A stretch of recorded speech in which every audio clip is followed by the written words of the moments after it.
Salut, bienvenue dans Travel Talk, le podcast qui vous partage les aventures uniques, intenses et incroyables de jeunes étant partis à l'étranger. Ce podcast est réalisé en partenariat avec l'organisme Web France, avec qui notre invité du jour est parti aux États-Unis. Bonjour Chloé, merci d'être avec nous. Merci de me recevoir. Est-ce que tu peux nous expliquer en quelques mots où est-ce que tu es partie, pendant combien de temps ? Alors, je suis partie une année scolaire aux États-Unis, en Utah, qui est un état de cow-boy. Ça se situe où à peu près ? C'est entre le Colorado et la Californie. D'accord. Voilà, c'est à l'ouest du Colorado. Et donc voilà, j'ai passé un an là-bas. Et ça t'a plu ? Évidemment, beaucoup. Tu étais dans une famille d'accueil, du coup, comment elle était cette famille ? Alors, j'ai eu 2 familles d'accueil aux États-Unis. La première, où donc il y avait mes 2 parents d'accueil qui avaient 7 enfants, mais il n'y avait que la petite dernière à la maison, enfin elle était la petite dernière de loin, et on avait 2 ans d'écart. Et ça s'est pas très bien passé avec donc ma sœur d'accueil qui n'acceptait pas vraiment la présence d'une étudiante d'échange. C'est la première fois qu'ils accueillaient ? Ouais, c'était la première fois qu'ils accueillaient. Donc c'était un peu tendu au bout de quelques mois. Et donc après, j'ai décidé de changer de famille d'accueil. Donc j'ai demandé à une de mes amies à l'école si elle acceptait de me recevoir. Elle a dit oui. Donc j'ai changé de famille d'accueil. Ouais. Et voilà, ça c'est ma deuxième famille d'accueil, qui est ma vraie famille d'accueil. J'avais 5 frères et sœurs d'accueil. Qui habitaient tous à la maison ? Qui habitaient tous à la maison, oui. Mon ami avait le même âge que moi. Ouais. Et puis il y avait donc mes parents d'accueil. Et voilà, c'était ma famille d'accueil. T'aviez des animaux aussi ou pas ? Non, il y avait rien. Et ça te changeait de chez toi en France d'être 6 frères et sœurs dans la maison ? Pas vraiment, parce que j'ai moi-même 4 frères et sœurs. D'accord. Donc en fait, c'était plus la première famille d'accueil où ça me changeait, parce qu'ils avaient une maison énorme, à 3 niveaux. Il y avait, je sais plus, genre 8 chambres, 8 salles de bain. Donc en fait, on se perdait un peu même. C'était un mini manoir, quoi. Ah oui, c'était immense. Plus piscine, jacuzzi, enfin tout ce qu'on peut imaginer comme grande maison. Mais je pense que ça aussi, ça a été peut-être un peu trop vide pour moi.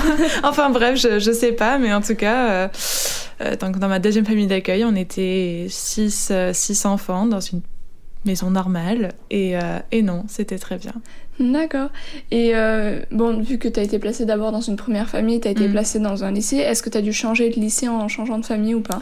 Non, justement, quand j'ai parlé à la coordinatrice web sur place qui s'occupait de mon dossier, elle m'a dit il y a 2 solutions, parce que quand je lui ai dit que je voulais changer de famille d'accueil, soit on remet ton dossier sur internet et on te trouve une nouvelle famille d'accueil, mais sûrement dans un autre état, donc tu devrais tout quitter, soit tu demandes à quelqu'un que tu connais.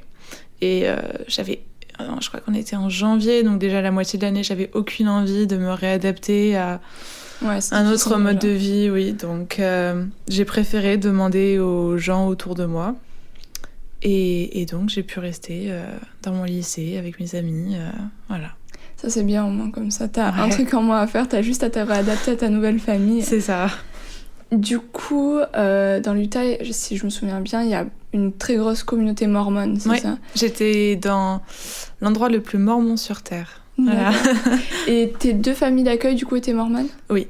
La première donc, était mormone, et je pense que c'était ça qui a été le plus difficile pour moi à m'adapter une fois sur place, parce que j'avais aucune idée de ce que c'était les mormons. Je n'étais pas vraiment préparée à entendre à ce qu'ils croyaient. Parce que tu es croyante ou pas, de base ? Non, pas vraiment. Mais disons qu'il y avait donc 3 heures de messe tous les dimanches, plus les activités avec l'église les mardis soirs.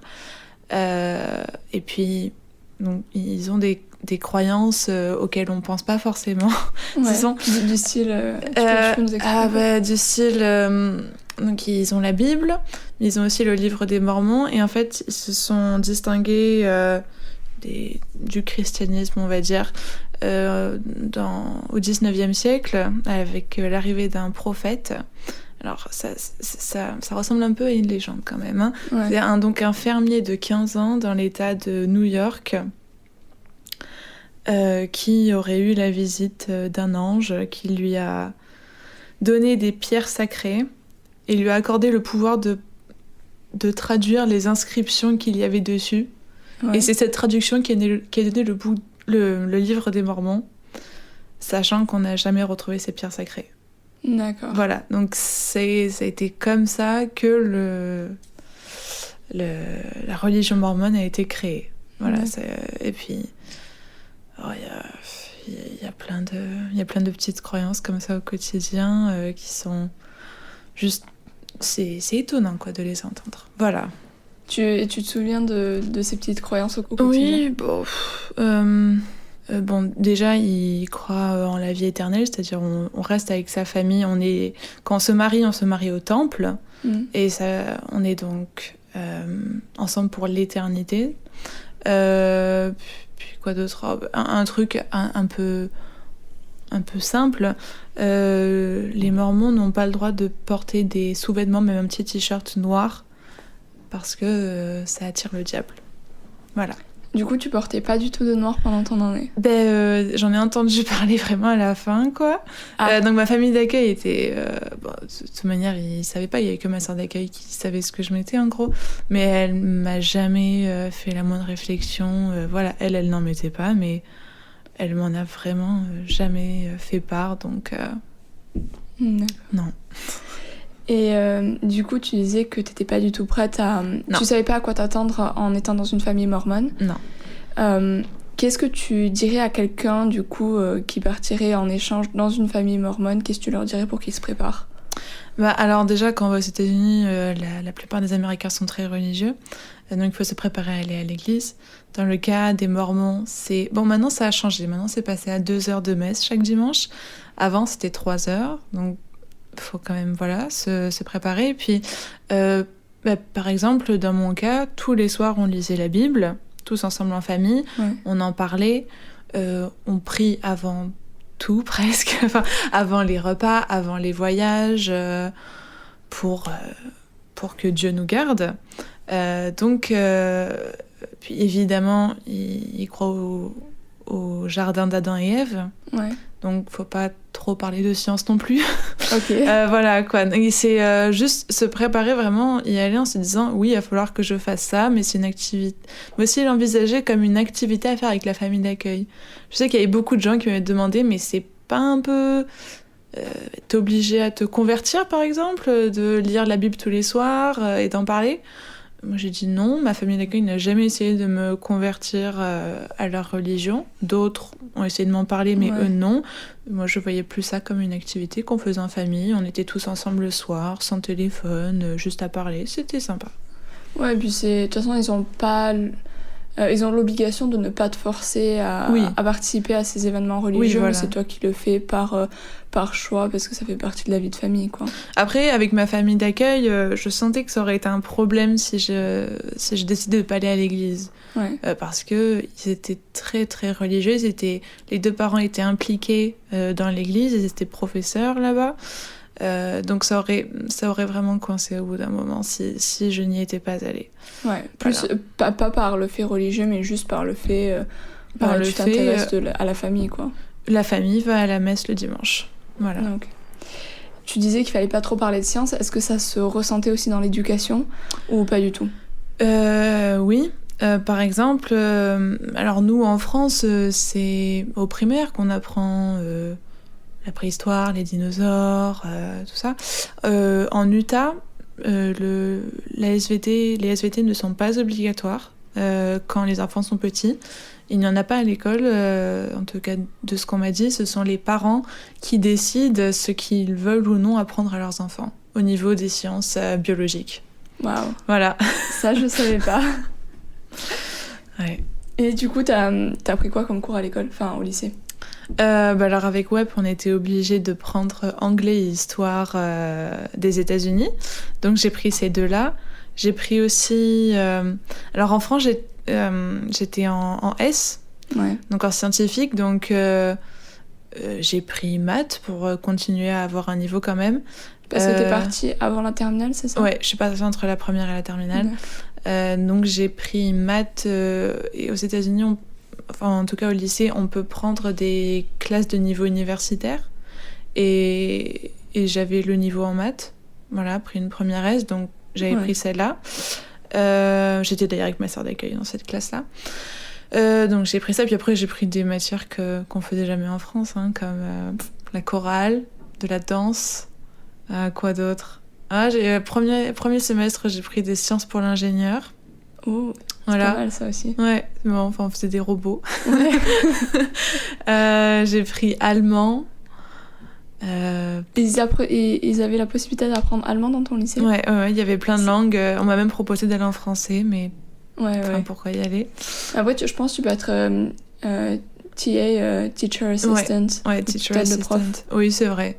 Mais j'avais essayé 1 ou 2 fois, mais ça m'avait pas... C'est un peu ennuyeux quand même. Moi, j'étais trop deg parce que le prof de français de mon lycée... quand il a su qu'il y avait une Française qui venait, il voulait trop m'avoir en TA, mais les postes étaient déjà pris pour le premier et le second semestre. Et moi, j'étais trop deg parce que c'était un prof de français qui avait passé 2 ans dans le sud de la France, donc il parlait français avec un accent anglais, mais aussi avec un accent du sud très prononcé. Et j'étais là, oui, man, tu gères, quoi. C'est trop rigolo. Venant du sud, moi, j'adorais aller lui parler parce que ça me rappelait un peu chez moi. Un peu chez toi, ouais. Moi, je suis allée 1 ou 2 fois aux réunions du club français du lycée. Surtout une fois où c'était la réunion où tout le monde avait cuisiné français. En fait, ils avaient tous fait des quiches. Ah ouais. Ouais, voilà. Ils sont concentrés sur la Lorraine. C'est ça, des quiches Lorraine. Voilà, il y avait surtout ça. Donc, venant du sud, moi-même, j'ai pas trop retrouvé les aliments de ma région. Mais tu leur as pas fait une petite bouillabaisse ou un truc comme ça? Non, j'ai rien fait. Je suis juste venue et voilà. Et est-ce que tu as eu l'occasion de voyager pendant ton année? Oui, beaucoup. Ça a été, on va dire, un des gros points positifs, je me dis avec le recul de ma première famille d'accueil, c'est qu'ils étaient assez aisés financièrement, même très. Et donc, j'ai fait beaucoup de voyages avec eux. C'est-à-dire, je suis arrivée début août aux États-Unis.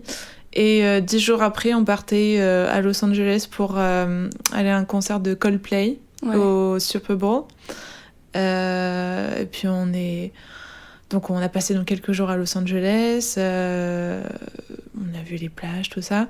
Puis début septembre, il y avait 3 jours de week-end, donc on est allé à un lac en Utah qui est très touristique en Utah, pour faire du surf, du ski nautique, tout ça. Puis en octobre, pour les vacances d'automne, on est retourné en Californie pour faire parc Harry Potter, Disneyland. Alors, on a fait 5 jours dans cette association de parcs. Ouais. C'est là où il y a Universal Studios, Disney. Oui, c'est ça. On a fait Hollywood, tout ça, ouais. Et puis voilà. Et après, avec ma seconde famille d'accueil, pour les vacances de printemps, on est allé quelques jours dans le sud de l'Utah, voilà. Mais donc j'ai plutôt voyagé avec ma première famille d'accueil. C'est cool, franchement. Moi, t'as pu voir un petit peu de différents aspects des États-Unis, parce que surtout, je pense que l'Utah et par exemple Los Angeles, c'est quand même assez différent, quoi. Donc franchement, c'est cool. Donc on va passer à quelques anecdotes sur ton année. Tu m'avais dit que tu avais majoré 2 fois en cours d'anglais. Ouais. Qu'est-ce que ça veut dire? Qu'est-ce que ça implique? Ça a été vraiment une excellente... Je crois que ça a été la meilleure surprise que j'ai eue cette année. Vu qu'aux États-Unis, j'étais en première, j'étais une junior. Dans cette année-là, les Américains passent une sorte de bac, un examen national. Les SAT, je crois. Ouais. Ah oui, c'est pour avoir des scores pour pouvoir rentrer dans des universités. Ouais, c'est ça.